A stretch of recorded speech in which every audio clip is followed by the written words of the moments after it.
doing tonight, lady? I'm good. We've got a little bit of a snowstorm over here. Most snow we've had all year, but I'm not complaining. We've had the cold weather, but not the snow. So that's perfect. Yeah, it started snowing today. I'm sitting at home, with the injury and all that, and I'm by the window, and I'm like, "What is that noise?" And I look like, "Oh crap, it's snowing here." So good stuff. I love the snow. I don't know why people complain about it. I like it, but the snowman himself, Chris the Creature, how you doing, man? I'm disappointed. We're supposed to get hammered with snow yesterday in Kansas. It completely fizzled. I think Nebraska got hit hard, but we skated, which is good because started my drive home today, and I am delighted to be with you guys from Evansville, Indiana tonight. Wow, traveling around, man. Who cares about the snow? One man who doesn't get to travel because he's got to carry a stupid skeleton around is HorrO from PromoteHorror.com. How you doing, my friend? I'm doing good. Yeah, I carry all the weight here, and I just have to start off. I know it's a little sad subject here, but as I expected, Kansas City making the Super Bowl. I fully expected that, and I have to give a congratulations to a man who's been to going to his 100th Super Bowl now, and my partner next to me, Tom Brady. No, Dexter, you were supposed to get Tom Brady. Dexter failed me. Tom Brady was supposed to be my special guest. I got him confused. They look similar. So, yeah, unfortunately, we get him again. So, no congratulations there. If Tom Brady was on my show, I would end the show, and I would not allow it.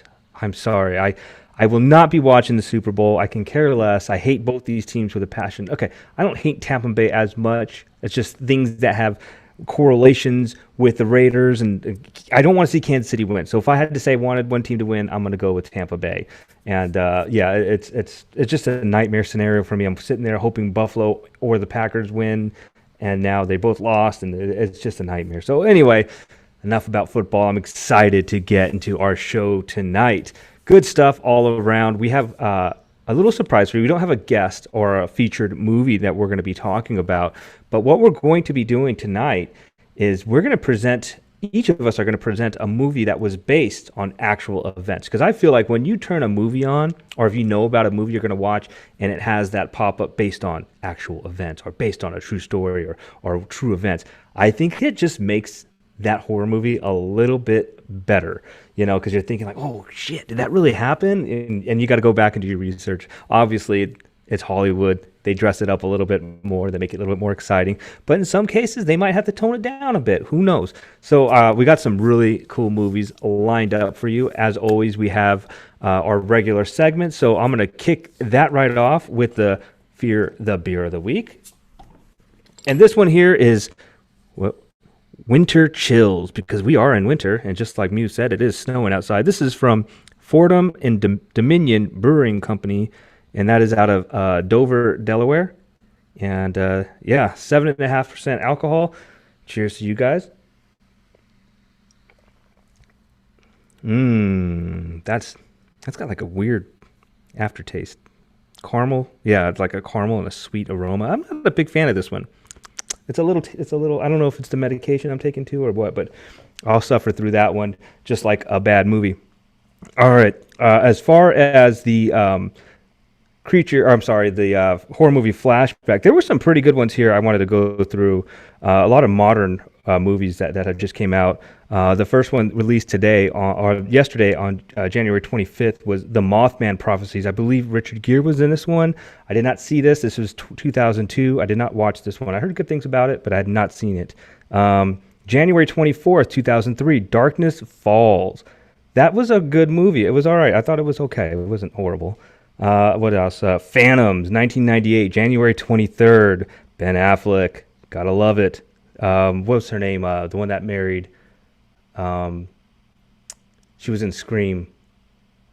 Oh, man. And she married Marilyn Manson. Anyway, she was in that, I think. God, I can't remember who else. This has been a while. Then another one, The Boy. I didn't see this one. The Boy was released on January 22nd, 2016. Legion with Paul Bettany, January 22nd, 2010. I did not see this one. I don't know why, because it's totally up my alley. I like Paul Bettany a lot, but I didn't see this one. Like angels coming down to fight and shit. I don't know. I'll stick with The Prophecy. I'm good with that. And then just real quick before we move on, I wanted to remember Heath Ledger, who had passed away January 22nd, 2008. Heath Ledger gave that haunting performance of the Joker in Batman, probably one of the best performances all time. So yeah, some good stuff. Muse, have you seen any of these movies? You want to drink some of this beer or what? Like I was saying a little bit before the show, Ken is like the kid that always came to class with all the snacks and never shares.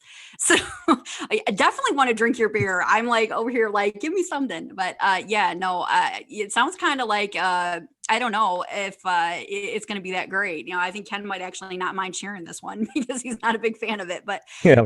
I have seen the Mothman. I've seen all the movies that you were talking about. The Mothman prophecies. I cannot stress enough that you see, because it's a really interesting story, and there's a lot of folklore behind this one and a lot of firsthand accounts.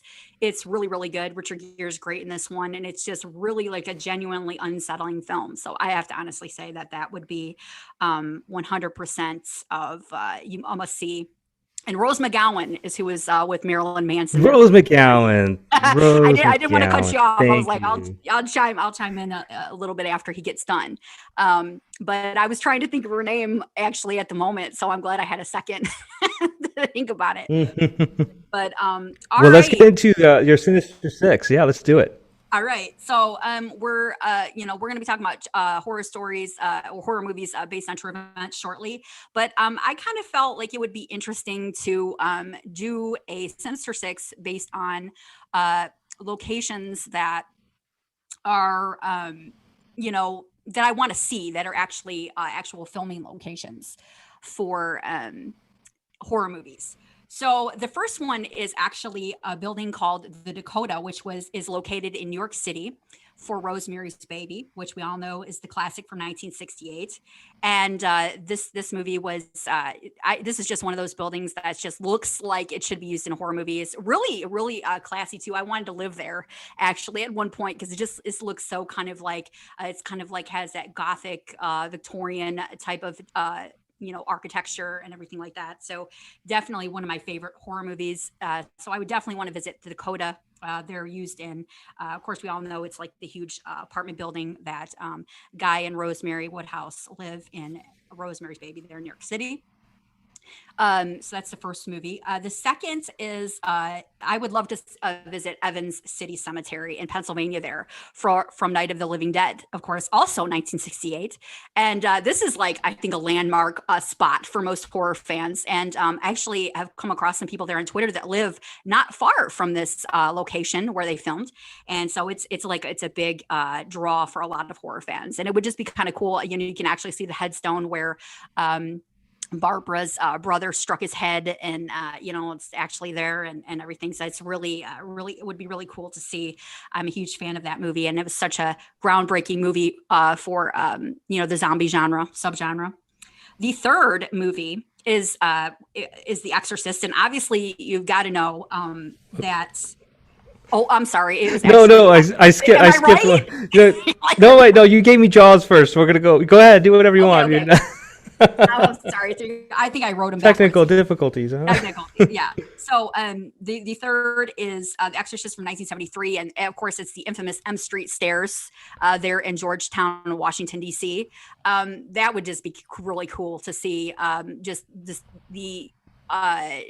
The impact of this film was just amazing upon so many people that have seen it, and I still have yet to finish it. And I will own that. I will own that. That was probably one of the few horror movies, actually the only horror movie I've never finished. It really freaked me out. I watched Martyrs, but I've not finished The Exorcist. So it just shows you that movie really got to me. And it's just and I respect it majorly for that, just because of the fact that I am not an easy person to scare horror movie wise. And that one just really got underneath my skin. Just the performances were amazing, but the M Street stairs would just be so iconic to see.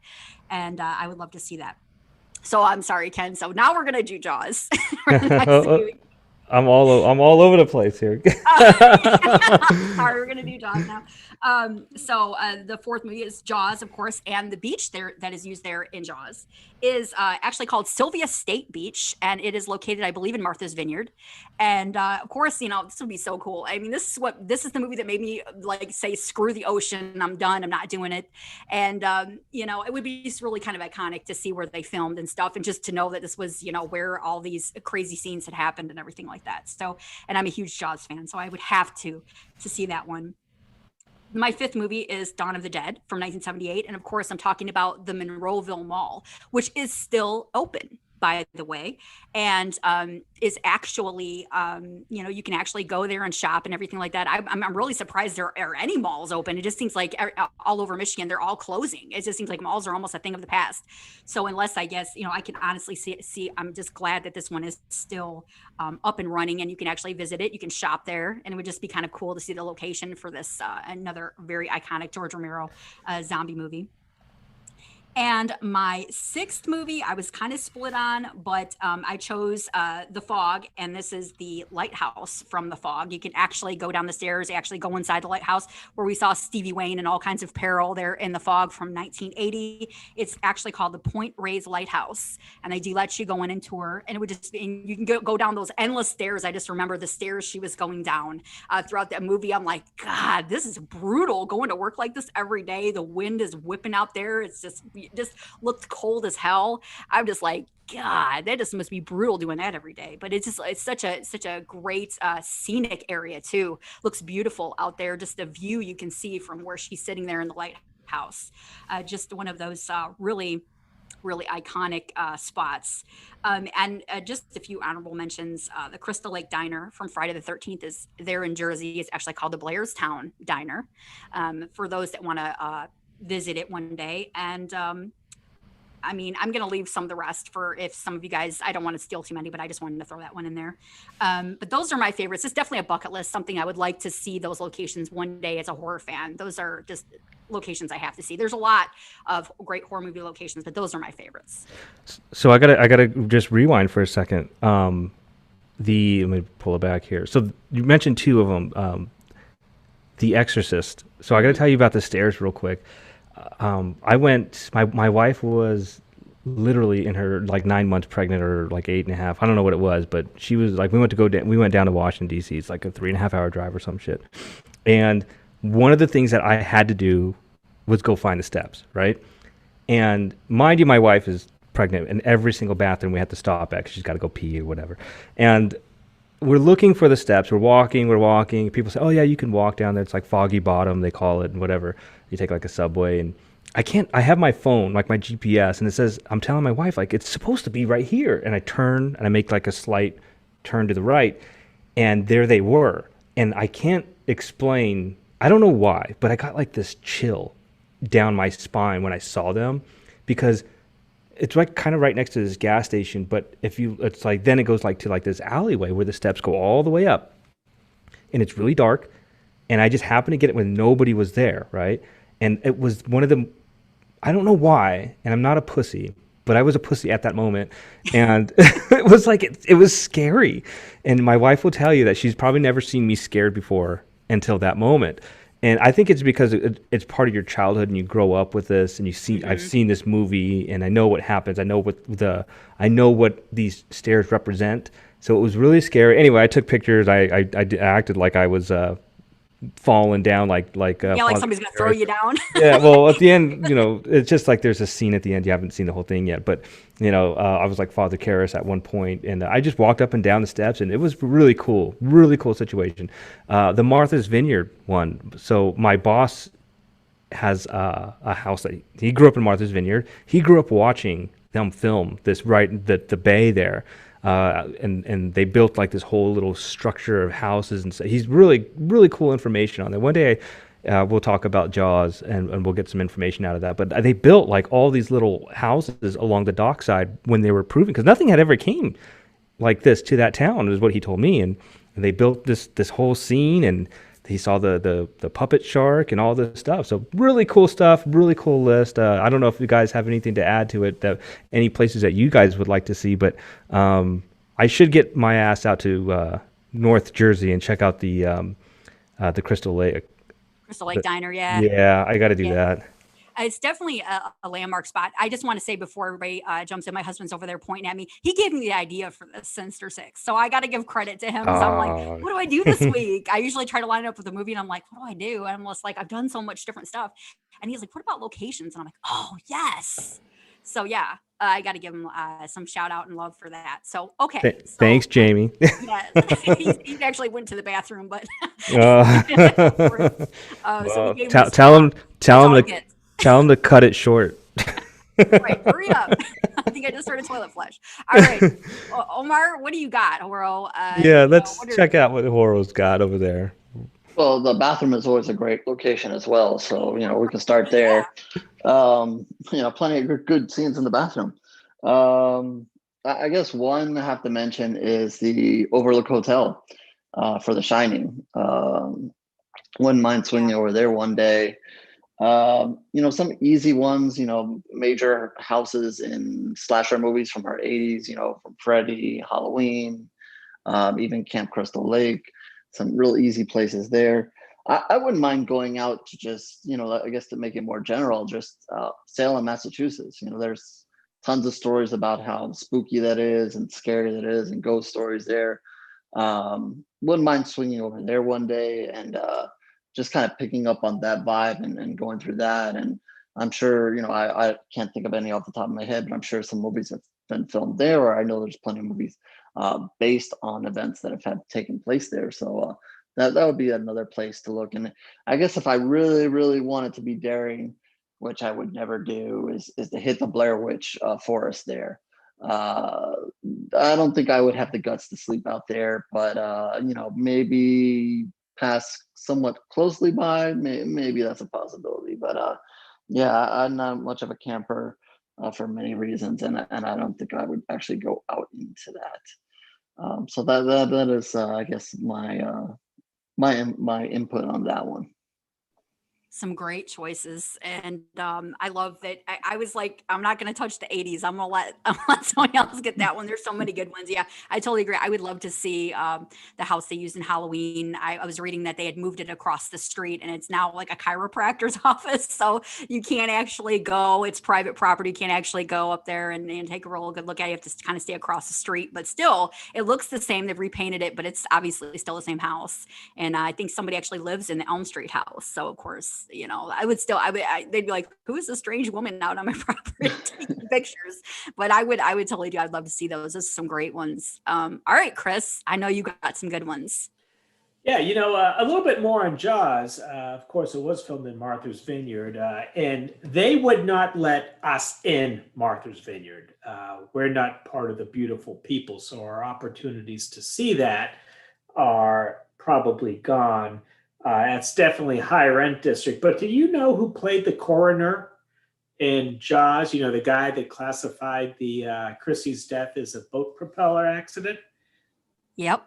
I think. Wait, the coroner. Wasn't he in? I want to say he was. Oh, Halloween. I want to say Halloween too. No, he was actually the coroner. They needed a coroner, okay. So they went to the coroner. They got the coroner. And can you imagine him? I mean, never been in a movie, never acted in his life, and all of a sudden he's in the biggest blockbuster of all time. Oh. Now, if you really want to go have a good time at a location where they filmed Jaws, let's do Jaws 3D and let's all go to SeaWorld.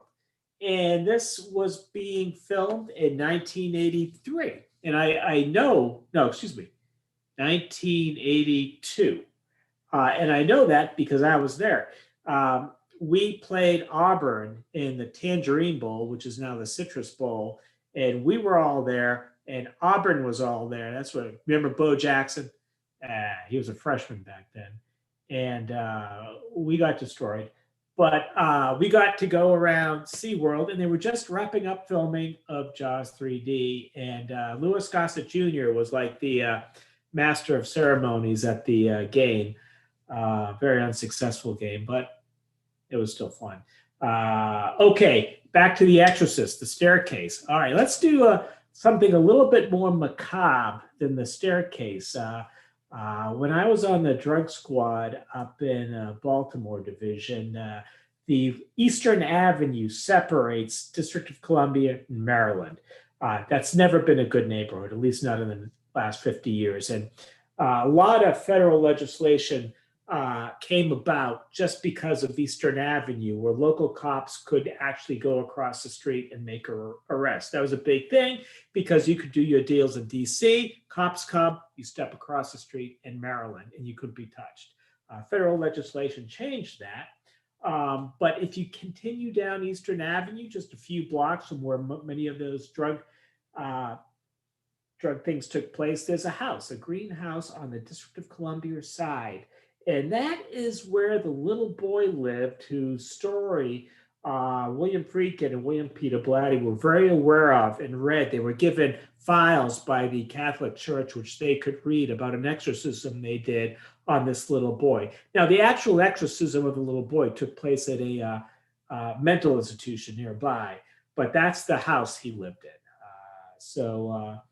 And one more exorcism. It was at 112 Oceanside and Amity. Now, if you go there, be careful. The owner has no sense of humor, has no love for the Amityville legend. He will tell you, if he doesn't have a shotgun in his hands, why it's all a bunch of garbage. He has taken the windows out, and he actually petitioned, and the city changed the address. So if you're going looking for the house with the windows are gone. In fact, we had a guest on, Devaney Penn. I think she has the windows now. I think that came out in our interview with her in a weird story. So there are some of my location trivia things. I love it. And I remember, I think it was 2019, Ken, you went out to where Amityville was, right? Yeah, my best friend, who I hate, go figure. Oh man. I hate. Yeah, no, I don't know how we're best friends, but no, he lives out there. He grew up out there, and he literally lives 2 miles away from there. So I went to his birthday, and it's a far drive from where I'm at, and I went to go check it out. And Chris is right, man. This guy that owns the house now had changed the whole front facade, so it doesn't look like what you think it's going to look like. And the address is different, but if you type in the address, like, it'll still take you there.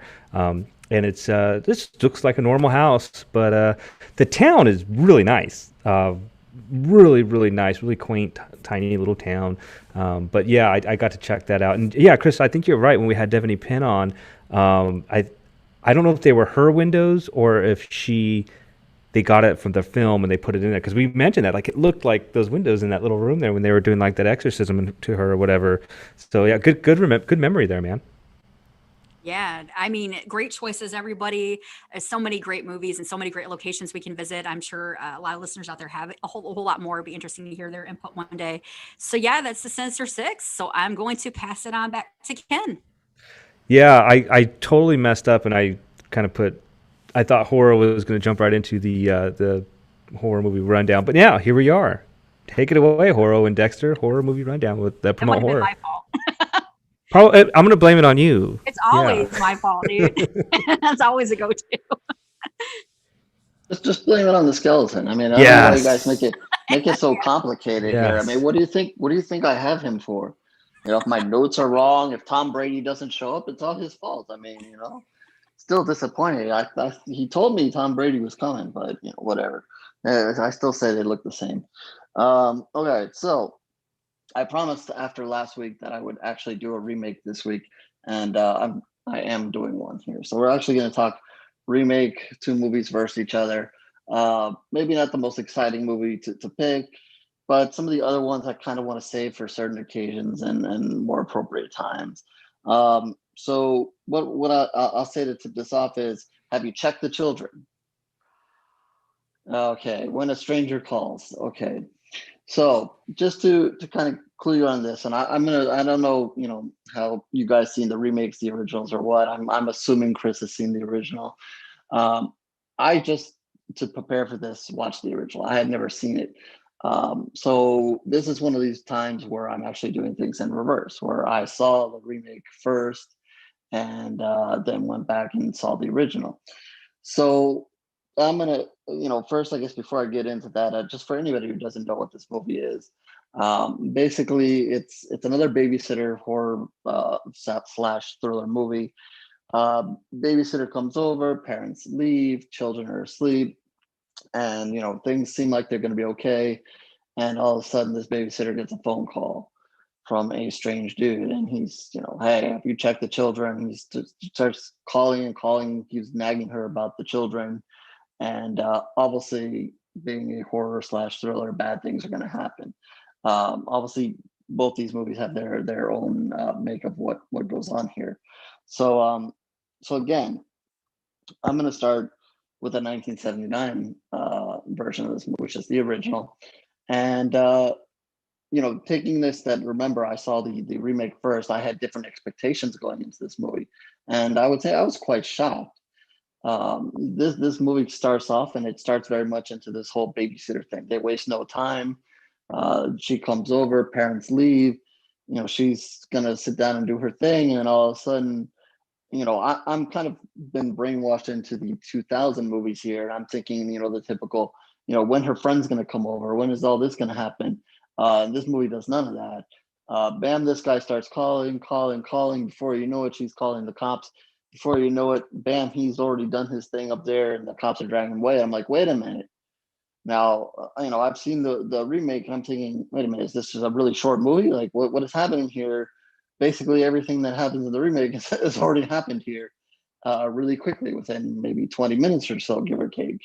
So I'm like, really confused, and I'm like, okay. Then the movie goes and then does something the remake does not do, and kind of focuses on the killer and focuses on one of the cops that were involved in the case, the case in the first place. So it's about 7 years later, and this killer has gotten out, and he's on the loose. So they spend some time with him, and you get to see him, and he's a weird character, and I'm not really sure I was totally sold on what they were presenting with him. It was just very awkward. He's like in a bar, he gets in a fight. But I guess the main thing there was that he was trying to hit on this woman, and so it just, I don't know. It kind of caught me off guard. It was a little weird. And then all of a sudden, kind of flips to the cop, and he's all pissed that this guy's out, and he makes it his cause that I'm gonna get this guy, just like I'm sure Chris was like, I'm gonna get my guy all the time. So he goes on this wild goose chase, trying to hunt down this guy. So then I would say when I look at this movie and I say how much is it horror versus thriller, I'm thinking we're going into a lot of thriller space here, maybe even a crime story here, because the horror really happened in the beginning, and really you don't see much. It's more about the situation, and then it's just a lot of this guy just being very weird, and this cop just wanting to be after him for a duration of the movie, and then until it kind of circles back and fills in the spot there where the killer decides to go back to the babysitter 7 years later and try to kill her and her husband, or do whatever he wanted to do there. So I thought that was a little bit interesting, but I thought unless I missed something along, maybe Chris, who's seen this a long time ago and when it came out, and maybe he's more versed on this, can maybe fill me in if I missed something along the lines. I just was not connecting the dots to how we ended up back at the original babysitter 7 years later thing here. So I don't know. I thought, and again, it might also be my train of I'm trained into these 2000, 2010 decades of horror movies that are done in a different line, in a different way. So I was really, all this I'm just completely missing. It just never really grabbed my attention. I thought one hilarious scene was, there's a scene where the cop goes to, I guess, another cop that was on this case, and there's a party going on. They go upstairs. Most movies, you go and you bend over and you go into a crib and you pick up a small little child here. I don't know if you guys remember. This guy goes, he picks up this big ass child out of this crib. I'm like, what in the hell is that? I'm like, could they not find a baby there? I was like, I thought that was probably one of the more shocking things than anything else. I was like, holy cow, that is a huge kid that they're trying to play off as a baby there. So I thought that was a little funny. So I was a little, again, thrown off by this whole movie. So let's take you to the 2006 version of this. And which really, after seeing the original here, I guess it's very fascinating to find out that the 2006 version is basically just the beginning of this movie, or at least based on the beginning of the original movie. It's not the whole movie. We really, once the babysitter arrives in the house, you really don't get taken out of that house. Again, if you're kind of thinking into, get your train of thought into the horror movies of 2000, especially ones that are PG-13, which Chris hates, which are directed towards teens and so forth. You have a young girl here, she's going to the house, and again, we fall into that, she's got to call up her friends. Yeah, I'm babysitting. Friend wants to come over. She's supposed to be doing her homework. She doesn't really want to do that. She's got boys on her mind. And so we never really get to the killer. He's going to do his calls and bother her and stuff. But, we never really get to see the killer. We never really get that same input on the killer. We don't really get that whole police coverage. Everything here in this movie is basically is an extended version of what happens in the original movies. So it's a very interesting remake that, if they just decided we're not going to remake this whole movie, we're just going to focus on a certain section of it. And I know that as we've talked about remakes from time and time again, we usually talk about, changing certain scenes or, or maybe just doing the whole thing linearly and doing the same thing. So this one's maybe a little bit different, a little more interesting that, we have it where they just took part of that movie and stretched out the original. So I thought that was an interesting way to go about it. Obviously, it's the most horror thing to go about it. Where it kind of fails here is that it is PG-13. There are a couple of deaths, but you don't really get to see any. There's no real blood here. The house is fantastic. it is a sometimes we say houses are characters in these movies. This is definitely a character in the movie. You see, I guess they needed a fancy house because they needed to buy time. So the girl had to wander around middle of nowhere. So, help is not coming anytime soon. So again, much like the original, she's getting the phone calls, I'm, have you checked the children, blah, blah, blah, and so forth. And we go through that deal. And the movie, and then you kind of see one or two of her friends get picked off as they come to the house. But then the movie really doesn't really happen until the end here, when the killer eventually shows himself. He has a little slightly dramatic interest there, jumping from the ceiling and then chasing the girl around here. And like I said, the greenhouse is a pretty interesting scene. Usually we see a scene like that out on a lake or so forth. So they kind of snuck that in there. But I guess, what is missing here, and I guess what's kind of weird between the two films is the killer. In one film, we get to spend a lot of time with him, but I just never really got too interested into him. Besides, he just was a very strange guy. And then you have a killer that's a lot more, active and killing here in the remake. But again, we know almost nothing about him. We kind of get to see him when he gets eventually captured and taken off. He's got this scar on his face, and you're supposed to be all scared of him. And then they have a very Hollywood ending to extra ruin the movie there. So that's kind of my thoughts on the two movies. And here we have, I guess introduced another way of doing a horror movie remake where we're just taking a section of another movie and focusing on that. So I guess that is the big takeaway here. And those are kind of my thoughts on those two movies. As far as who wins, I have to go with the 2006 just because I saw that first. And it just, in my mind, it just makes a lot more sense with the style of movies that I was used to. I read some things about the original and everybody loved it and it's a great movie, this and that.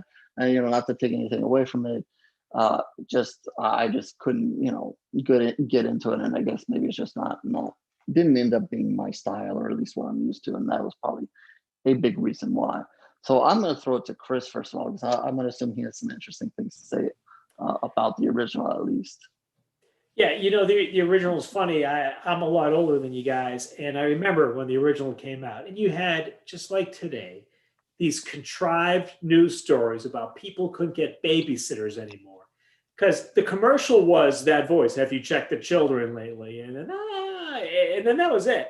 And if you watch the movie, that's all you remember about the movie. Now, you do remember it.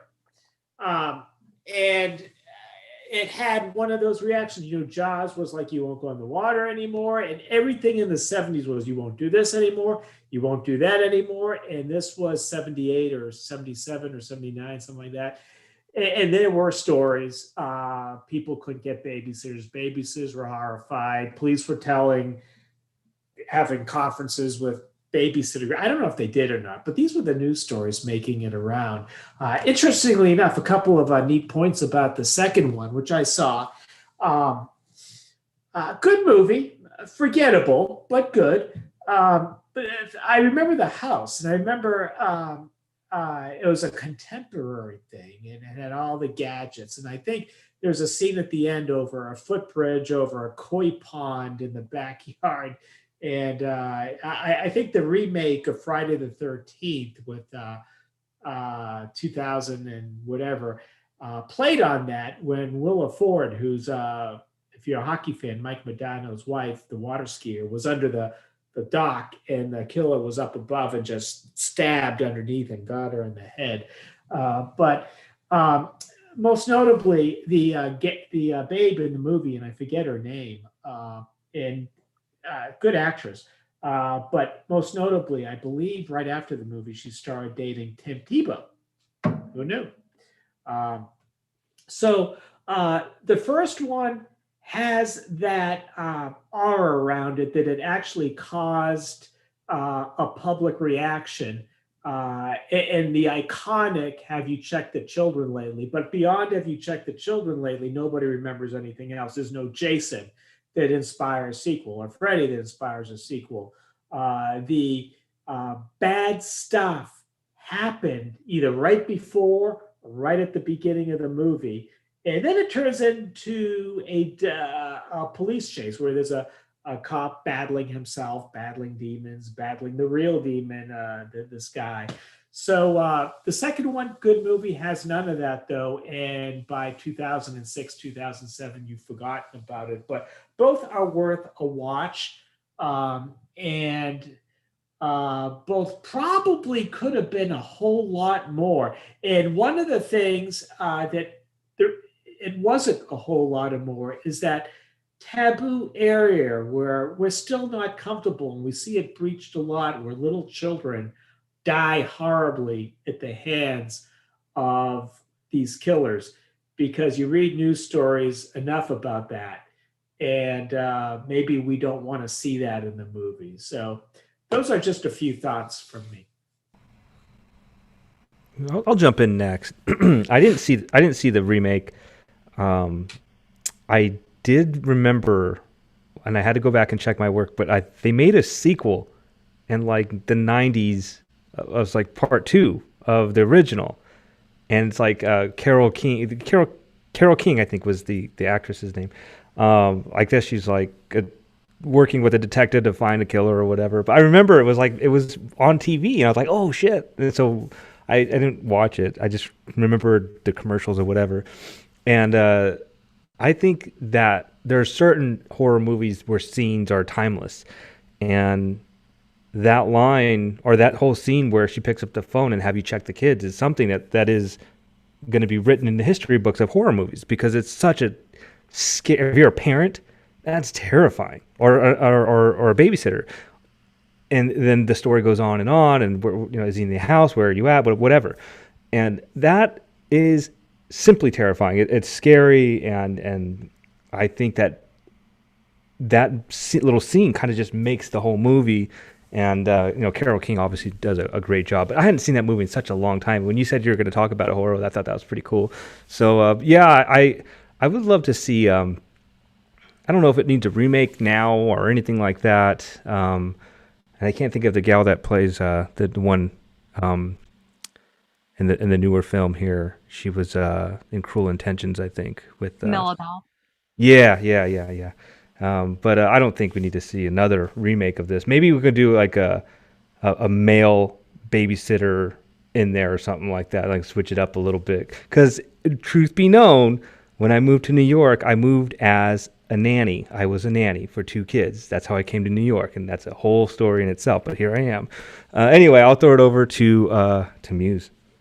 Okay, yeah, it's been a long time, and I think I've only seen pieces of When a Stranger Calls. Honestly, I've not watched the whole thing, not out of being stressed out, but I do remember it weirding me out more than the remake. I did see the remake all the way through. It was one of those movies that was on late one night, and I decided to catch it. I'd heard about it, and I like Camilla Bell. She plays the lead, and I love the house. I was like, this house is just pitching. I love this house. What a place to babysit. I mean, could I get a babysitting job here? I just want to sit around in this house all day, but or all night. But there's some pretty tense moments in the remake. But I still feel like the original is iconic. I agree with Chris. I think they're both worth a watch.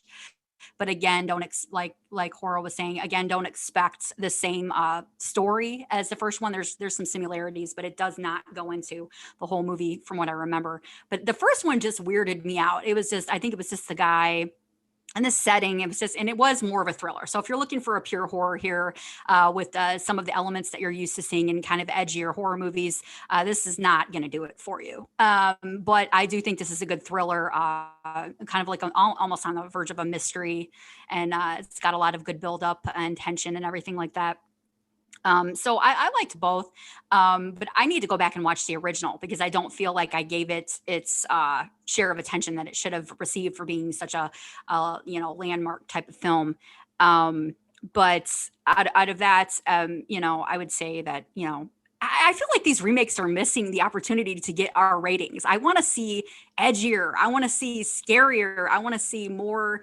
I want to see some pushing the envelope type of stuff. And I think these PG-13 ratings I understand it's hard to kind of, to get that sort of thing going, and you want it to reach a mass audience and everything like that. I totally get that. You want to reach everybody, but I want to see a darker version. If we ever remake this one, I want to see an R-rated When a Stranger Calls. I would like to see You that. want to see those kids killed, man. That's what, just No, go out and say it. no, Just go out and say it. You want to see the kids killed. Yeah, no, I'm just saying remakes in general. I mean, I think that I knew Ken was going there. I was like, he's gonna go, you just want to see the kids slaughtered. Just don't slaughter Crazy lady. You just crazy. don't slaughter any pets. I can't do that. Yeah, I'll agree. Yeah. No cats and dogs. Wait, that's the remake. Have you checked the dog lately? Yeah, if you check the kitty cat and the dog, your pets. Yeah, I'd be like, screw that. I ain't watching that. That's too much for me. That's too push the envelope. But no, I mean, I just feel like these remakes and stuff. I understand though, and some of them are pretty good. And I've seen my fair share of PG-13 remakes and PG-13 horrors, even if they're not a remake, and they're still good. I mean, but you're definitely not going to get that intensity and that just holy shit type vibe that you would get from a stronger rating. So I would like to see some more R-rated remakes just in general. So that's my take on it and on those. Yeah, yeah. I thought, as far as this remake is concerned, like I said, there's not a lot of people around, but he does kill a couple of people. And they could have made it R-rated and shown him kill, but I guess for whatever reason, they wanted to go with the more of the mystery and just hide this guy as long as they could until showing him. Whereas the original kind of like, okay, well, we're gonna hide him at the beginning, but here you go, here he is, and now you get to live up close, which I thought was just very weird. I think if they were gonna do that, they should, I guess, built his character more, done something more with his character. I think they failed there since they were going to bring you right to his lives. They didn't make him as creepy as they should have.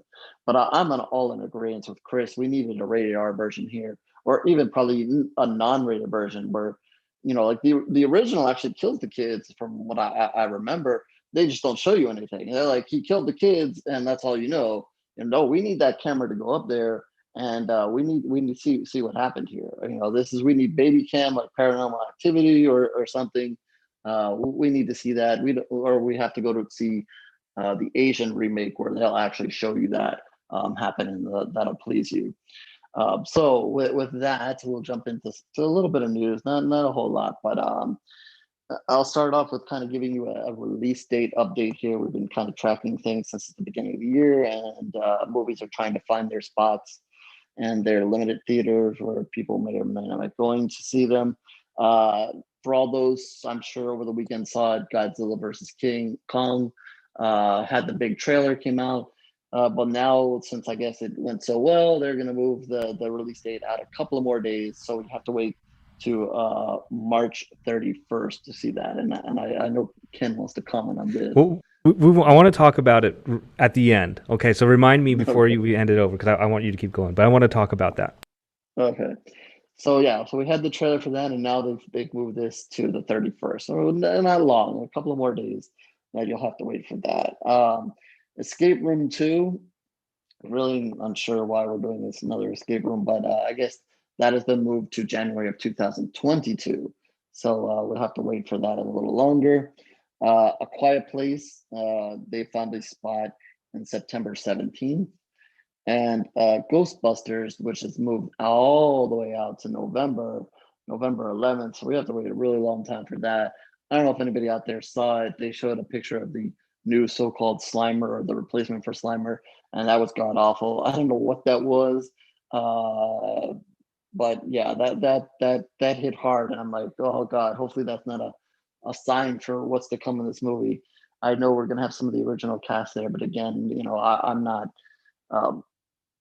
so taken that they're going to be such a big part of this movie that it's going to be them. I think it's going to be more of the other characters, the new characters that really drive the film, and hopefully they do a better job than this Slimer or whatever the hell they called him. With that, we also have a Nick Cage update. RLJE Films just acquired his new movie, Prisoners of a Ghostland. So that's another movie. Nick Cage is just on a roll. I don't know if he needs money or something, but he just one movie after another, and it just goes on and on and on. But I'm sure we'll be hearing more news about that, and I believe they're showing that at Sundance. That's why they acquired it now. An update for Chris here. We have Monster Hunter. I don't think he saw that. That's with his girl Mila there, and that is going to have its digital release in February, and I guess have its 4K release in March. So I guess we're getting closer to Chris having a chance to catch his girl here. A trailer that just came out today, Honeydew. This is a festival film. Unfortunately, I didn't catch this one, but they just released a trailer today. I've heard good things about it. It looks like it'll be out in theaters in March, and then digital and on demand in April. So another movie to look forward to. And also Eli Roth's History of Horror. I don't know how many people out there have been enjoying that. I've caught a little bit, but I've missed the majority, but I really need to catch up on that. That will have its third season, so that's something to look forward to. And then we have Guillermo del Toro news. The movie that he's producing, Antlers, which is, again, supposed to be a movie that came out last year, finally has a date, and that'll be October 29th, so right before Halloween. And his movie that he's actually doing is Nightmare Alley. Has announced a release date of December 3rd. So Nightmares in December, that sounds good to me. And here's an interesting thing. There's supposedly a Donnie Darko sequel in the works. I guess there was I'm not a big person on Donnie Darko here. It's just something that I've completely missed, but I know some of you guys like it. That's why I mentioned it. I guess there was a so-called sequel at one time, but I guess it's not just loosely based or whatever. But I guess another sequel is being made, or at least they're putting some effort into making one. So we'll see. So not really any remake news, but we'll have a long-awaited, I guess, sequel news here. And my recommendation for this week is going to be The Night, which comes out at the end of this week. And this one's actually an interesting film. I just posted my review. It's an Iranian film. A couple kind of ends up in a hotel and kind of gets a haunting there. It's a good enough movie. I don't think you're gonna see anything new, but give it a shot. Different people from different cultures. It doesn't get too much into that, but kind of like His House is different people, different culture. Not as good as His House, but I think you kind of expand your range here and give this one a look. And also from Netflix, The Night Stalker. This is more of a documentary. This dude is nuts. He's crazy. I've never heard of him before. Maybe Chris has seen it along the way. But yeah, this dude is nuts. It was just crazy watching what he did there. And good that he rots in hell.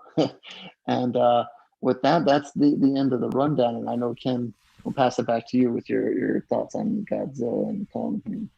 Who was it? Was it Edward Ramirez? Is that the Night Stalker, Chris?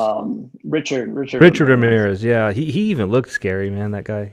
Oh man, they Yeah. showed pictures of him. There's this one picture at the end when they were wrapping it up, and they showed it like, I don't know, 4 or 5 times. I mean, he looked like the devil. I mean, with no makeup, no nothing. I mean, just him naturally, the way his hairs were. And they Yeah. kept showing these sketch shots of him with his eyes. He had these dark eyes. He looked like the devil by himself. He didn't need any help. Kind of looks like Dexter. I don't know. Yeah, Dexter. Yeah. So I want to talk real quick before we move on to the next segment about the trailer for Godzilla, King Kong vs. Godzilla. Now, I'm praying that they actually have a winner in this one, because like you think about like what was the superhero movie, Civil War or whatever, with the Marvel superheroes, and they're all good guys and they're fighting each other and fan favorites, or War of the Gargantuas or something. I want like a War of the Gargantuas type thing. They beat the hell out of each other, and I think the way that the trailer was kind of going about it made it look like Godzilla was the baddie and the Kong was more of like the human, had the human emotion and whatnot, and more of the calmer.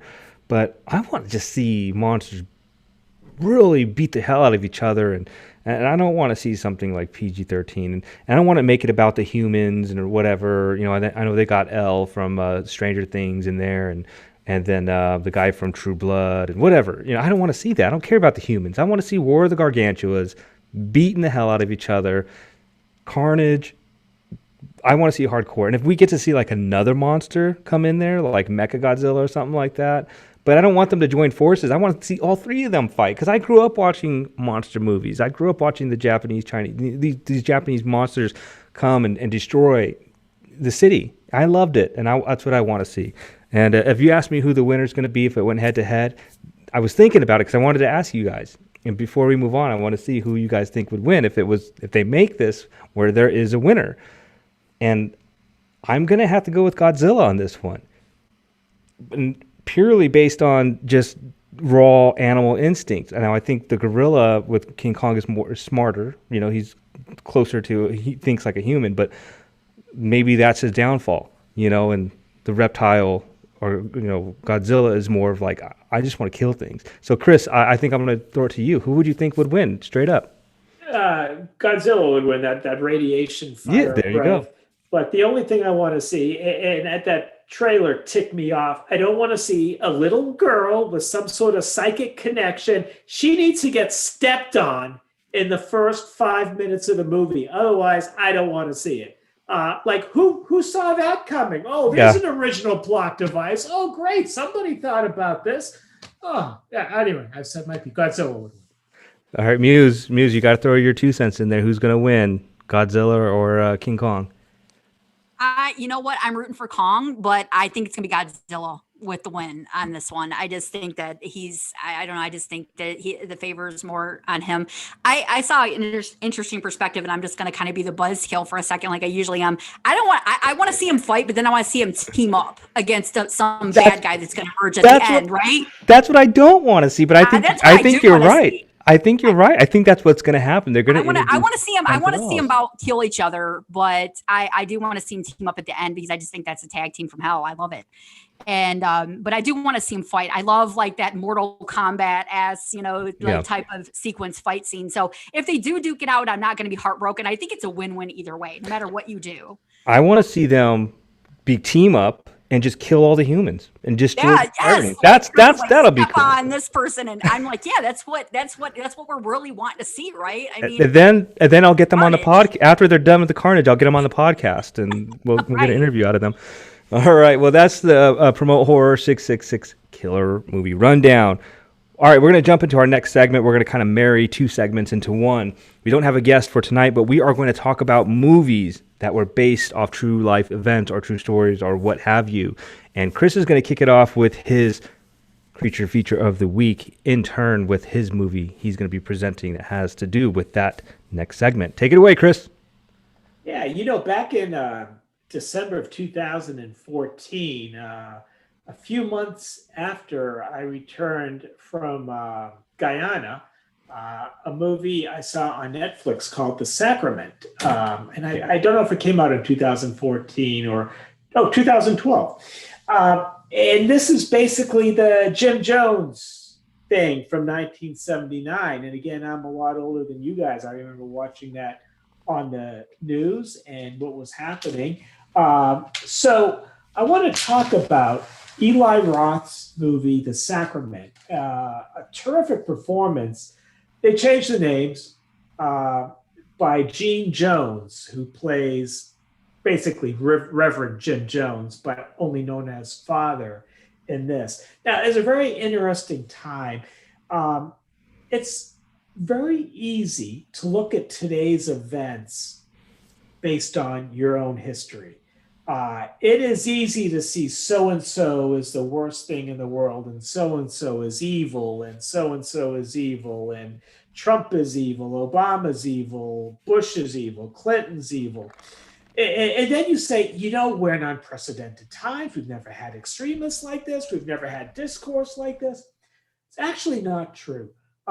Jim Jones comes out of 1970s politics to murder 900 people.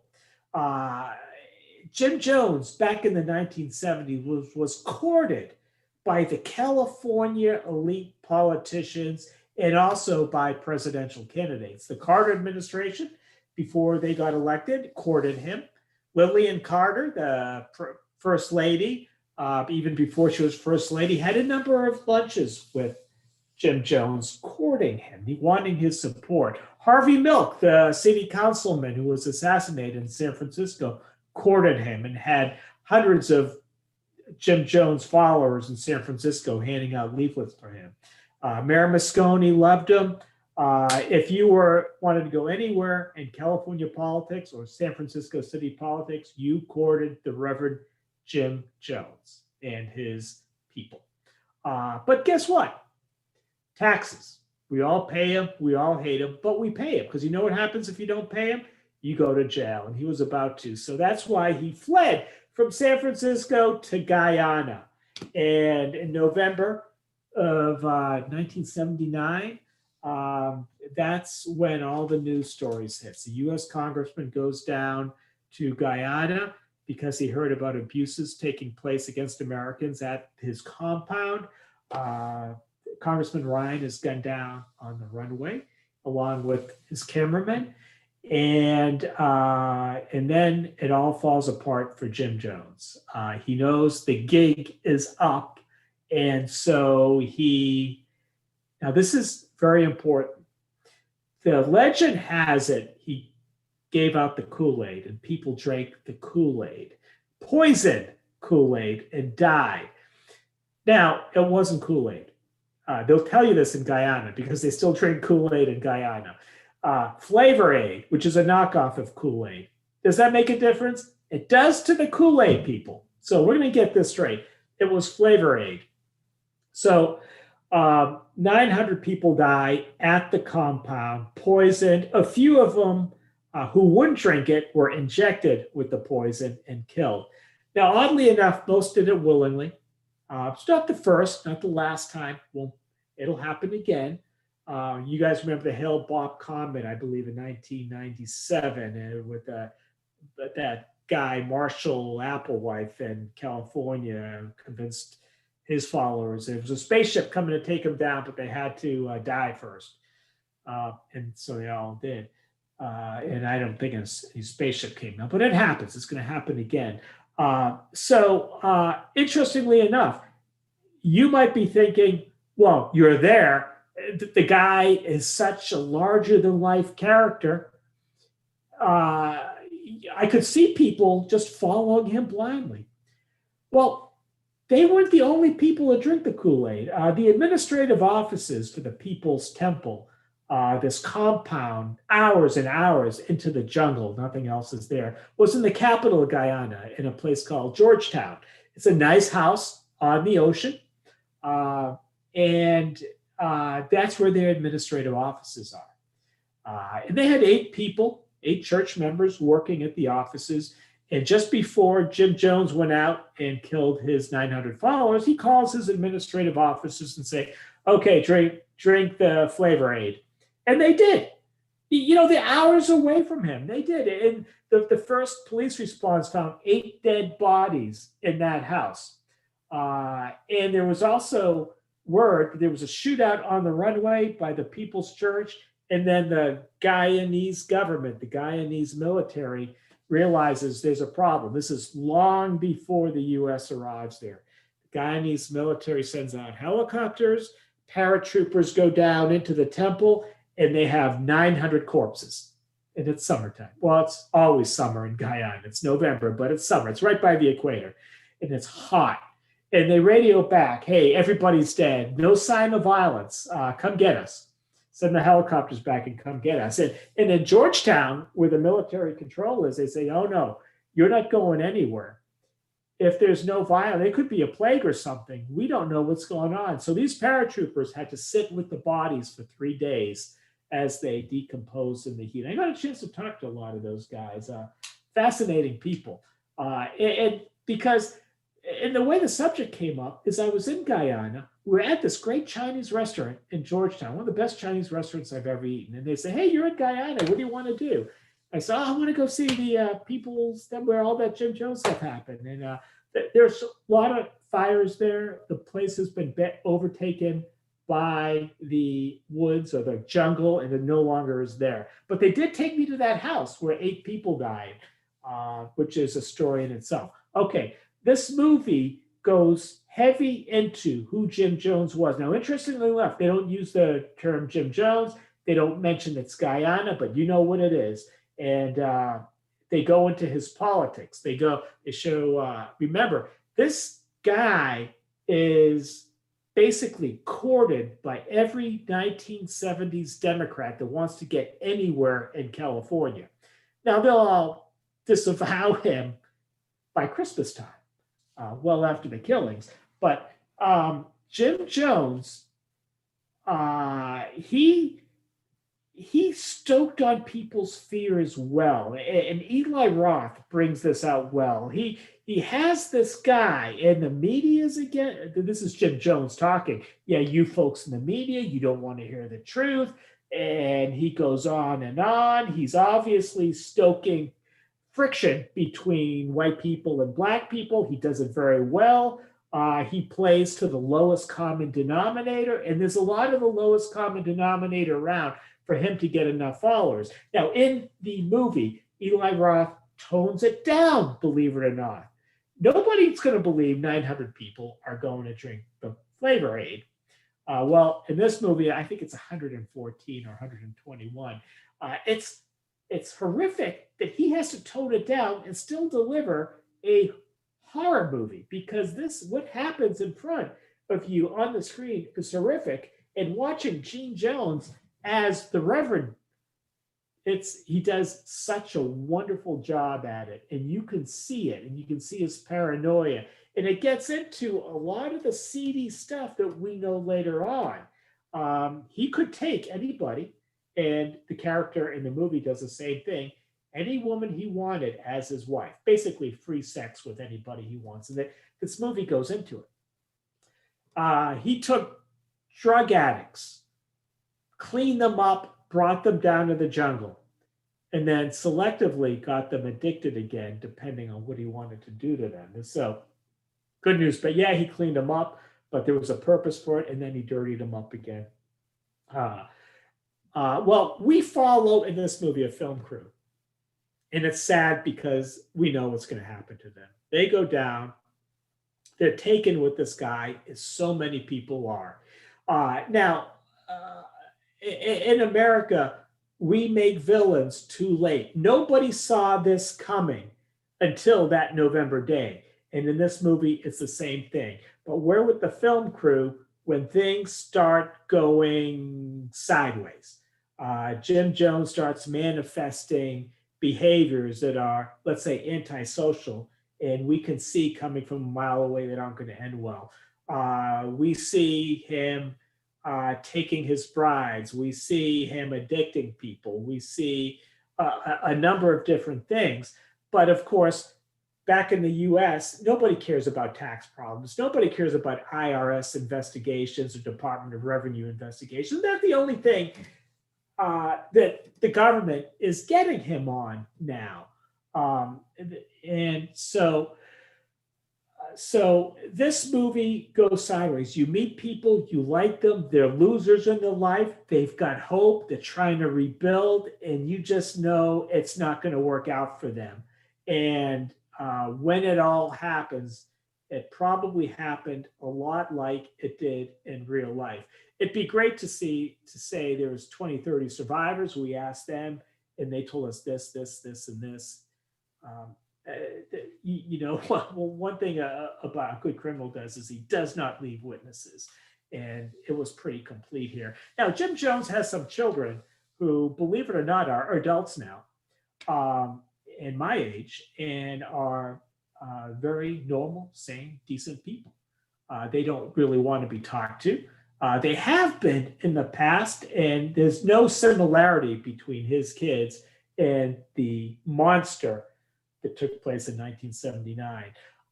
The events that Eli Roth depicts, the mindsets he depicts, the persuasion, the influence, it's spot on. And of course, it doesn't end with him just walking out with a vat of Kool-Aid. You see the whole dirty deed, and it's hard to watch knowing that it actually happened times 9 back in 1979. So if you get a chance to see, not the feel-good movie of 2012, but The Sacrament by Eli Roth, it's really, I think, a small masterpiece. An excellent review as always, and that's a movie that I thought I had saw, but no, I have not seen it. I got to go back and check it out. That's for sure. All right, we're going to go on to the next movie here. I'm going to present a movie called Brotherhood of the Wolf. Now, this one here is not necessarily a full-on horror movie. There were some really good horror elements to it. It was more of an action horror film. And even some great martial arts and a lot of great sex scenes and all that good stuff that we love to see in our horror movies. But I was so excited when I saw the preview for this movie. This was a French movie. This is 2001, I believe. It came out, and I was a big fan of Mark Dacascos, who had played in another movie earlier in the year, or earlier in the late 90s. So great martial artist. I love martial arts. And just by even the imagery that I'm looking at right now with the costume design, I was like, yes, this movie looks badass. And then you see the trailer. Mind you that this movie is a French film, so it was dubbed, and but it does not disappoint. Now, I'm going to get into it just a little bit because I had no idea that this film was going to be based off a true story here. So the movie takes place. It's a French period action film. I think it was the late 1700s. I can't remember, but it's about this mysterious beast that terrorizes the province of. And forgive me for my French I don't even speak French at all. Never took French class, so bear with me. But the province of Gavaudan, a knight and his Iroquois companion are sent out to investigate and capture a beast that has been terrorizing the town. They uncover ulterior motives from the Count, who is an avid hunter and world traveler. They find things are not as what they seem, and they uncover a steel fang, and they also speak to a traumatized child survivor who claims that the beast was controlled by a human master. We find out that the beast is an instrument used to kill from a secret society, or by a secret society called the Brotherhood of the Wolf. So in the end, we find out what the beast really is, and there we see this epic killing and gore and all this great fighting and good stuff there. There was a death in there that I wasn't too happy about, but I definitely recommend this film. So I looked up films that were based off true stories or true events or whatever, and when I found out that this one was not, or this one was taken from true events, I was like, what the hell? And I totally forgot about this movie. So the plot of this movie was taken off. I guess there were killings that took place in the 18th century in regards to they called it the Beast of Gavaudan. This is in the south of France. 1764, 1767, between those 3 years, in an area spanning about 50 miles, there were about 500 deaths reported in that area. Victims were often found with their throats ripped out. About 100 of them were half eaten. The king of France at that time, he threw a lot of money out there to find out what animal was responsible for this. So they had this big hunt over and over again. They said that the beast was killed so many times, but the killing just kept going and going and going. Then the local hunter was credited with the actual kill of the real beast. In the weird, this is where it gets kind of weird. It was reported that he had used a silver bullet to kill the beast. So we all know where the silver bullet comes from and werewolves and all that stuff. Anyway, the beast was taken to the dead beast, the carcass of the beast was taken to the Marquis de Apcher, where it was stuffed. And you can look up the Marin report if you want to find out interesting facts about the autopsy. Like it talks about one of the last people that were gone missing. They found her body inside of the victim, inside of the animal's stomach. So that's kind of crazy. It's very interesting stuff. The investigation is, I was reading through it, it's like a black hole of the internet. You just keep finding more and more and more. So a lot of deaths caused by this animal. And it kind of talks about different people's perspectives of what that animal actually was. The movie also, was it a wolf? Was it what kind of beast was it? Was it man-made? They don't know. In the movie, it's a really cool surprise at the end. It's Jim Henson, I think his company, I forgot what it's called. They do like the animatronics and the puppeteering of the movie. So they use a lot of, it is CGI. Obviously, I think CGI at that point in the 2000s was kind of becoming what it was going to become, like movies like Spawn and The Matrix and all this other shit. But I remember the beast and the way they what they did with it. I'm not going to tell you what kind of beast it was as far as what it portrayed in the movie, but as I'm reading about it, it kind of sounded like it was this hybrid type wolf or wolves, many wolves, but wolves. What was interesting to me was, and from what I know about wolves, they only hunt to eat, and they eat everything. So the fact that they found bodies that were half eaten was kind of weird as far as the true life event. So that's my movie, Brotherhood of the Wolf. Check it out if you love martial arts. The beauty of the cinematography of the movie. Obviously, I'm not huge on dubbed movies. I like to kind of watch what's going on, especially in something like this, but really cool movie. I highly recommend it. It's kind of hard to find. I was looking it up because I wanted to rewatch it, and there's only a couple places where you can stream it, and they look kind of shady. So I didn't want to watch something that I wasn't paying for. Anyway, so that's my movie, Brotherhood of the Wolf. I'm gonna throw it on over to Muse and see what movie she's got for us. Okay, I need to try to find that one. That sounds pretty interesting. For sure. I'm not big on dubbed either, but it sounds like it would be worth it for sure if I'm able to find it. So my movie was a little bit more on the small screen. You guys, I think, have all picked feature films. This was more along the lines of a made-for-TV movie, and I saw this when I was like in my early teens or whatever. It really freaked me out, and at the time, I had no idea who Ed and Lorraine Warren were. And we all know Ed and Lorraine Warren. They are famed demonologists and very well known for being connected to the stories surrounding The Conjuring and Annabelle, even the Amityville Horror they've investigated as well. But this movie is called The Haunted, and it was actually a made-for-TV movie that came out in 1991. I believe it aired on Fox, actually. And this was back when Fox was launching their new kind of like format. If you guys remember, it kind of turned over to kind of like more edgier programming and stuff. So this was kind of like along the lines of something that's going to kind of be a little bit more non-family program, I guess you could say. But still, given what I've seen, I thought, this is still pretty tame. But it stars, there's the two main stars center around the characters of Jack and Janet Smurl. This movie was based on a novel called The Haunted, a family's nightmare. And this is something this family, the Smurl family, went through for decades. This was not an isolated incident. This was not something that came and went. This family suffered for decades. I think it started in the late 70s, mid to late 70s, and lasted all the way until near the end of the 80s. So they dealt with this for almost 20 years. So it centers on Jack and Janet Smurl, and you'll notice if you ever see this one, it is streaming on YouTube for free. And that's how I watched it, and I'd rewatched it recently as well. Janet Smurl is played by Sally Kirkland, and you will recognize her. She's very well known in the TV and movie realm. She's done a lot of stuff. She's a great actress. And Jeffrey DeMunn plays Jack Smurl. And if you're a Stephen King movie fan like I am, there's been a lot of Stephen King movies that have been adapted to television. And Jeffrey DeMunn is a mainstay. I love him in so many films, but he's a recurring character. He'll play different characters throughout Stephen King movies. So he's great here as well.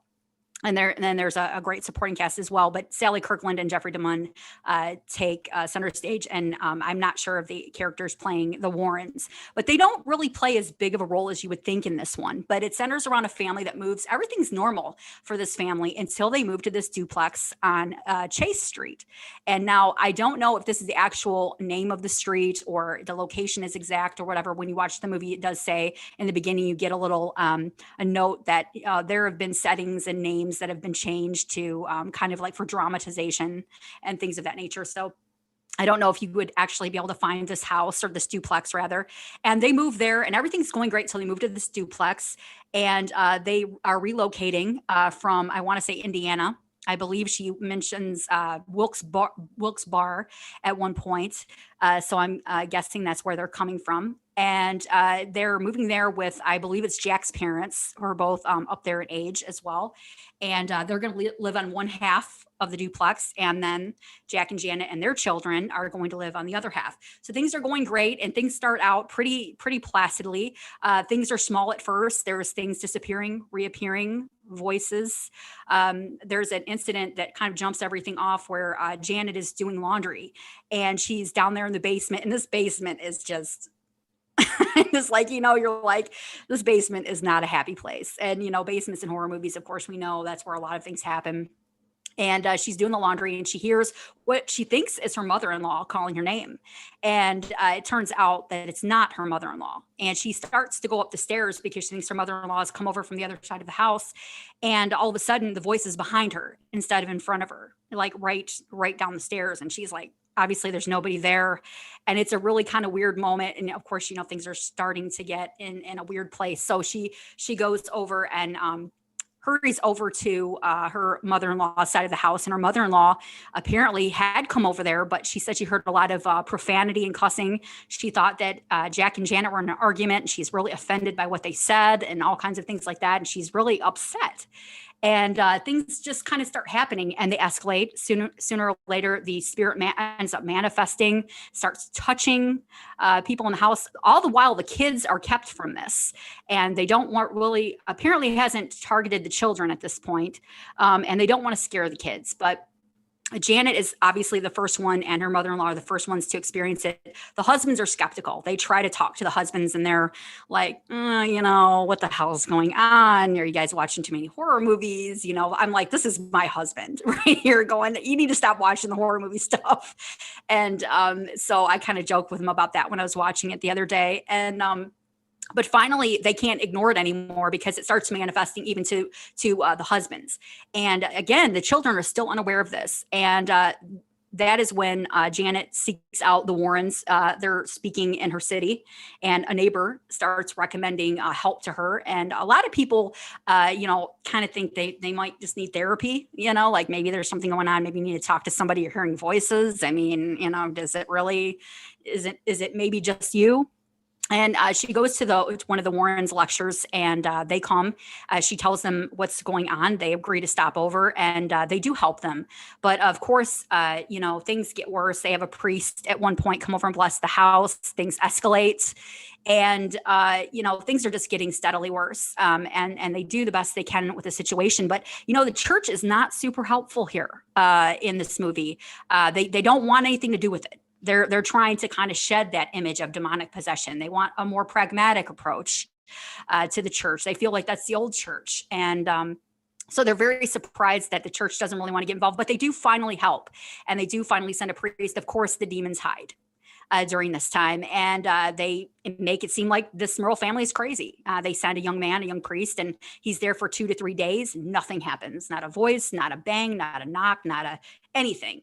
And of course, they look nuts. And then they go to the press, and then things get worse because they feel desperate. And you got all these nuts outside the house knocking out windows and things of that nature.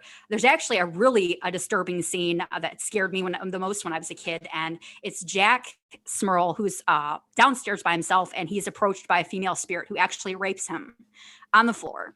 And you don't really see this in horror movies. And I thought that was really innovative at the time, because it's usually the woman being attacked. Well, no, that was not what happened here. This young female spirit attacks Jack, and it's really horrible. And they don't go into any real super graphic. I mean, you know what's happening. You don't see nudity or anything like that. It's not super graphic, but you know what's happening.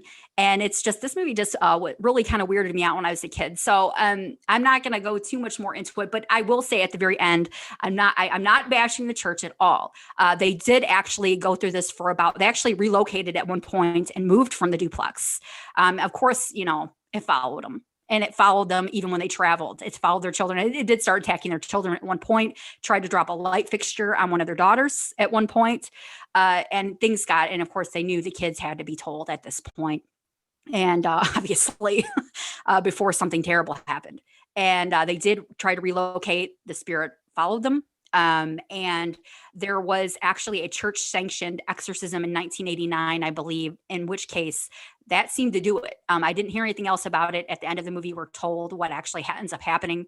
And the church did finally do a church-sanctioned exorcism, and things ceased for them as far as the supernatural activity. But it sounds like they went really through it during the movie. And there's a book I would love to read at one point as well. I do believe there's an audiobook on YouTube I was going to listen to, but it looks pretty interesting. And I know we hear a lot about Amityville and things of that nature, but this kind of was also a true story. And I think one that didn't get as much notoriety because it came out after some years after the Amityville. And it's, kind of along the same lines, a family dealing with demonic spirits in a house and things like that. But it sounds like, just like Amityville, whatever was already there when they moved in. They started doing renovations, and then all hell breaks loose. That really kind of stirred things up. So check this one out. This is free on YouTube. It is made for TV. It does not have the budget that, what you might see in a feature-length film, at the theaters, but it is really worth a watch. And I really enjoyed it. And this one really weirded me out as a kid. So definitely check that out if you have time. And that's my movie. Ooh, I like it, man. Talk about the heebie-jeebies, man. I don't think I saw this one. I don't actually. I think what you just said about because Amityville came out. Yeah. I don't know if I knew about this movie, and shame on me, but I got to check this out. It sounds creepy. I like it. Good job, Muse. Yeah. All right, let's move on to HorrO. Let's see what movie he's got for us. All right. So, interesting topic here, and obviously a ton of good movies based on true stories and so forth. When I was going through this, I'm like, I want to find something that's not so obvious and maybe something that's a little more controversial and split. So I'm not sure how many people like this movie or not, but I'll get into that in a minute. And I guess this is going to be the Last Exorcism. It's been a long time since I've seen this movie. There was actually a sequel to it. Whew, that sequel. But anyway, this movie basically was, when it came out 2010, was much talked about. Obviously another exorcism movies. I think this was kind of came out around the time where there were some other ones. Kind of like we go through the zombie phase and the ghost phase and whatever. This was the exorcism phase. So there was a lot of talk about this movie coming out, and I know I had high expectations for it.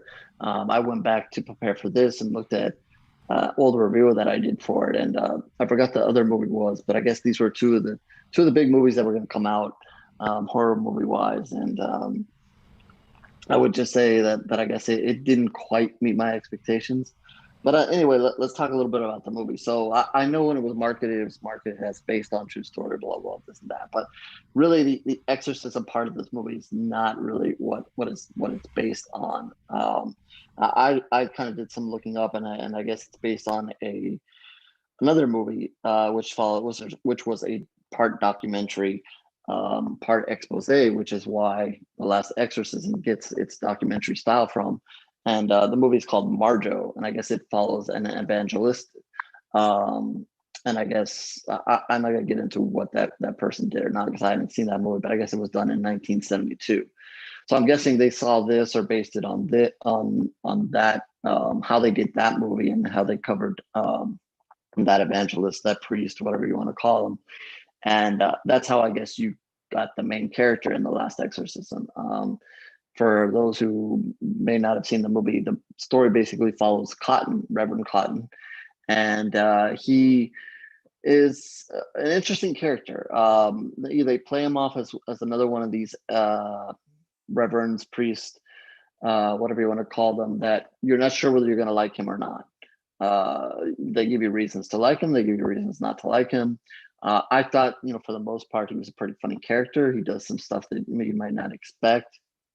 But they also give you enough backstory there, and kind of the story here, without it's not going to really spoil anything, but the story here is that he kind of believes that most exorcisms are fake, and anytime anybody gets called to an exorcism, it's fake, and he knows all the ways in which exorcisms are fake and whatever, and he believes that kind of present a good audience and so forth, to kind of build up your congregation and so forth, and maybe also make some money on the side for either yourself or the congregation. You never know. So he decides he's gone through some people that I guess wanted his services and so forth, and he picks one, that the Swetzer family, and apparently their daughter Neil is in need of an exorcism.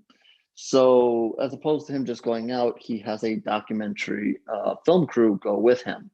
So he goes there, but he doesn't go there with the right intentions. He's supposed to be going there, and the family thinks, to save her, but instead he's going there thinking that they're faking this. This is not real, and he was going to prove to the documentary people here that the ways that this is going to end up being fake. So they think of it from his standpoint. He's trying to perform this exorcism. He's looking for certain tricks and so forth. He doesn't believe, his faith is not, what it should be for a proper reverend. And he's pretty much thinking, hey, I'm gonna get this out of them. They're gonna prove to this family that this is fake. Either the girl is faking it or the family's faking it, one way or another. So it kind of comes to a point where in the movie where it seems like, okay, he's kind of proved this is fake and blah blah, and then it basically takes a turn for its worse. So for those who have not seen it, I don't want to go down the complete road there and spoil anything for you. I'll just say, I guess the one thing about this movie is that it obviously is shot found footage style. Maybe not to the extreme that a Blair Witch is. Maybe a little bit more calmer and so forth, so it's not driving you crazy as you're watching it. But it is one of these style movies, which kind of added. When you're making an exorcism movie at this time, you're trying to give it a different angle, and that's one of the different angles here, is bringing this documentary and making kind of found footage style. So that's one kind of difference with the movie. So that part of it is okay. But I guess what misses here is the scares weren't too scary. As we've mentioned a million times, it's PG-13, so nothing ever extreme happens. The scares are kept to a minimum. I think there's at least one decent one in there. But I guess the real controversy here is how the movie ends. And I remember the movie was a little confusing there, and confusing how events turned out. But it kind of pissed me off. It was not the ending that I wanted. You kind of saw maybe a few things coming, and maybe some others that weren't. But and in the end, I guess I said they have a sequel, so I guess they leave it off with enough that there's going to be a part two. So if that again, I'm going to assume that maybe there's some people out there who have not seen it, even though this is an older movie. And I'm not going to say the specifics of how this ends, but yeah, I just wasn't getting it. And for whatever reason, I've had this movie on my mind recently. I guess I don't know if I'm just being brought to summoned to I guess take another look at it, see if I change my mind about that ending or not. But if anybody else out there in this world on Twitter or whatever, if you guys want to mention that, if you guys have seen it, maybe not giving it away, but I would be ventured to say what you thought of the ending, or if that ruined the movie for you or not. But I guess again, that's the last exorcism, and I guess that is my thought on that movie. Yeah. Was Thomas Jane in this one? Was that the one with Thomas Jane? I think it was. I have to go back and let me see. I have it here. Yeah, I remember because I keep mixing this. I don't remember the cast. What was there a scene where she like winds up at their hotel or something like that, or was there's a scene in the hotel. Yeah. Okay. Yes, I remember this one because I keep mixing up Emily Rose and this one, because they're kind of similar in their own way. But I liked it. I if I remember right, I don't think it was like overly scary, and obviously like the posters and the all the advertisements and stuff. They did a good job. They lured people in. For sure. But I mean, you look at it's like Eli Roth had helped with this, so obviously he's going to want you get his name attached to it, and you're going to draw in some crowds. But yeah, I thought it was okay. I didn't think it was I probably wouldn't watch it again, but the fact that we're talking about based off true stories, that's what makes it kind of cool, because then you're like, oh shit, that's kind of scary. And there's so many movies that we all could have talked about and brought up, and we're going through this list, obviously the Amityville and The Exorcist and whatever else. I mean, there's so many films that these stories come from, or these movies come from, and what's real, what's not, what do you believe? That's the other question. You can even go as far as we did a film way back when, Fire in the Sky, with aliens. What do you believe? Do you believe that there are aliens? Do you believe that there's supernatural forces at work? And I think what makes a movie scary is when you ask yourself that question: do I believe this can actually happen? Do I believe in the supernatural? Do I believe there are ghosts out there or evil spirits that can hurt me? And one thing that I used to listen to this other podcast, and this woman would talk about these things and have people come on about real events that had happened to people, and they would do their testimonials and talk about it. It's truly scary stuff. Now, you don't know if these people are telling the truth or not, but I don't see why you can tell when somebody's bullshitting you and they're out of their mind. But some of the people that came on the show, it was terrifying stuff. Like people getting attacked nightly, like Muse's story, or the cults, like, Chris's story. Like, people are so weak-minded and they fall into these things where, what was that movie we watched recently where Lisa Silverstone shot herself in the head? The Lodge. The Lodge, right? Then that was a cult movie because, and we got to see kind of the surviving part of that, and it was always with her. So there are scary elements that make storytellers and producers and directors, they take these stories and they put them on the film to entertain us. And us as humans, we soak it up and we love it. And we want the gore. We want to be scared. It's a thrill and it's weird. That's scary because we enjoy that, and that's our entertainment. And I'm here for it, man. I love it. Anyway, great segment. A little change to our show, but yeah, we'll wrap it up now. Good show, guys. I appreciate you guys being on. We'll kind of go around the horn real quick. Muse, we'll start with you this week. I know we always do you last, so I just want to make one point though. Last week we did our ending show, and for some reason the audio just cut out, so I didn't get the last part of the shout out. So if you guys want to throw that back in there, totally cool. Anyway, Muse, we'll go ahead and go with you though. Oh man, I'm trying to think of what I said. Well, I mean, I don't really have any shout outs this week. Just shout out the chat as usual. John Grant, Ezekiel Kincaid's in there, Luna Redcoat, Mike, and anybody else that maybe I missed that might be in there just listening. So just want to shout them out. We love them, and I always enjoy seeing the chat there on YouTube every week. It's a lot of fun talking with those guys as well. I think I shouted out my husband last week. I said he's the golden goat because he's bitching about not getting one. Yeah. That's the only thing I can think of. But he is a golden goat. So yeah. I just told him, I said, you don't need me. Okay, I'll shout you out. But yeah, I think that was my shout out from last week. So I don't have anything else. So I will pass it to Chris. Hey, one of our fellow podcasters plugs Dark Matter TV, and I'd like to give Dark Matter TV a plug as well. Those of you who read my blog have seen a whole lot of Tubi TV movies on, and you will continue, of course. But I had the app on my phone for Dark Matter TV, and I just started playing around with it. And over the next week or two, starting with yesterday, you're going to see some Dark Matter TV movies on my blog. They have terrific old drive-in, horror, sci-fi, even film noir, detective, gangster type movies too. So if you haven't played around with Dark Matter TV, either on your PC or on your app on your phone, do yourself a favor and do it.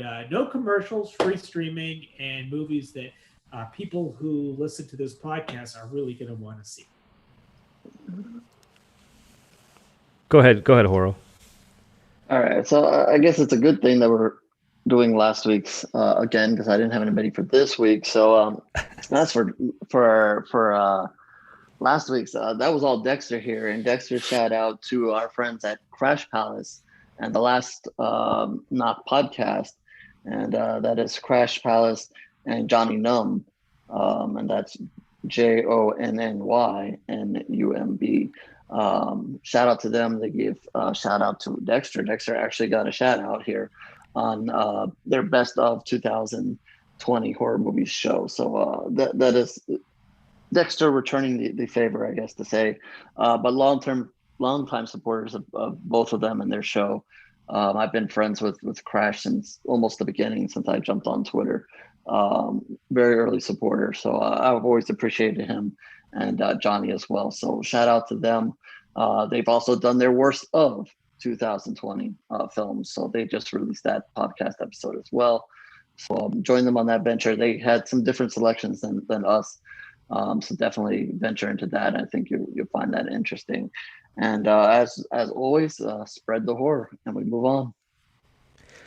Right on. Well, thanks guys again for an awesome segment, another awesome show. Lots to talk about. I also want to just shout out one quick thing.